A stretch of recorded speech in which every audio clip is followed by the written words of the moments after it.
The Davidian movement has been racked with conflict and controversy. Those that consider themselves true to Hatif's original message, like Don Adair, insist this is something Hatif predicted, and the turbulent history doesn't sway them from their beliefs. For them, adhering to the simple lifestyle Hatif recommended and continuing to spread the shepherd's rod message is a way of life. I would have to say that it's the opposition from the enemy. That's what it would be.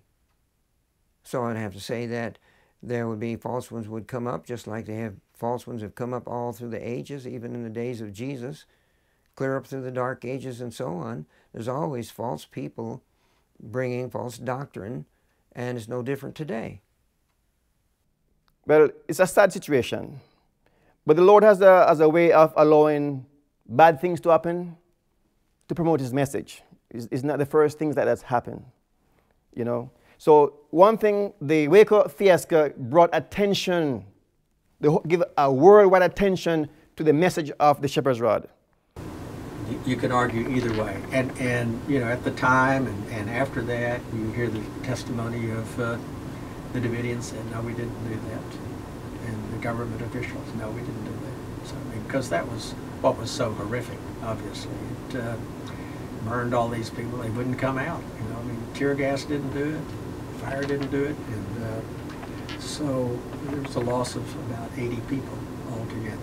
I think that it's probably the worst disaster of that sort that we've suffered in our country. Others, like Norman Archer, look forward with great anticipation to the fulfillment of Hatif's prophecies. Our mission right now has not changed. It is the same. We basically are trying to create a revival within the Seventh-day Adventist Church. And we're also trying to inform them that the Middle East crisis right now is just a precursor for a bigger mission in the Middle East. Before the end of the world comes, the Lord has planned here to restore a kingdom in Palestine, Jerusalem. The Jews since 1948 who have been going back to Palestine are claiming the fulfillment of these prophecies in Jeremiah, Isaiah, and Ezekiel. But the fact is, Jews today are descendants of only two tribes. The Lord promises to restore the 12 tribes, Judah and Israel, all 12. That's one of our major messages we are trying to promote at this time, which will not just be an information to the church, but an information to the whole entire world. We want the whole world to realize that the Middle East crisis right now is just a precursor for a bigger event, where the Lord is to glorify Himself in that same piece of territory.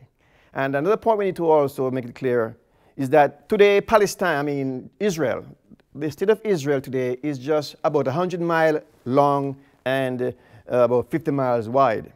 The land that God gave to Abraham extends from the river Euphrates down to the river Egypt. So Lebanon, Syria, Iraq, those countries right now basically are a part of the Promised Land. So the war that is going on today in the Middle East is taking place in the Holy Land. It's a holy war, but not many people understand that God is involved in this war. This is not a war with America, or with Russia, or with the Arabs, or with the Jews. This is a holy war going on right now, and it has a predicted end. How it will finish. God is to glorify Himself in the last days in that Promised Land, when He gathers the people of God from the four corners of the earth and establish His kingdom, which we call the Davidic kingdom.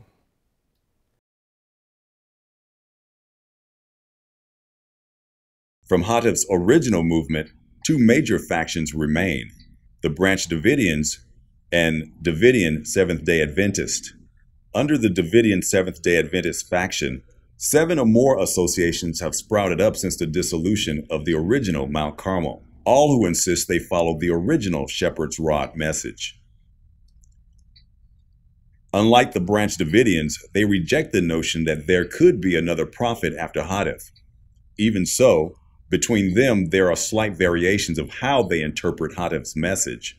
Presently, Don Adair is the vice president of the Salem Association.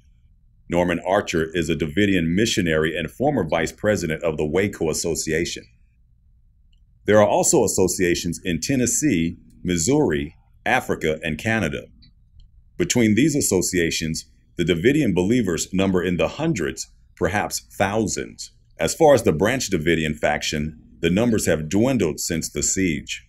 One thing that remains certain, Branch Davidians and Davidian Seventh-day Adventists remain hopelessly at odds in doctrine, mission, and objectives, yet forever linked by a name.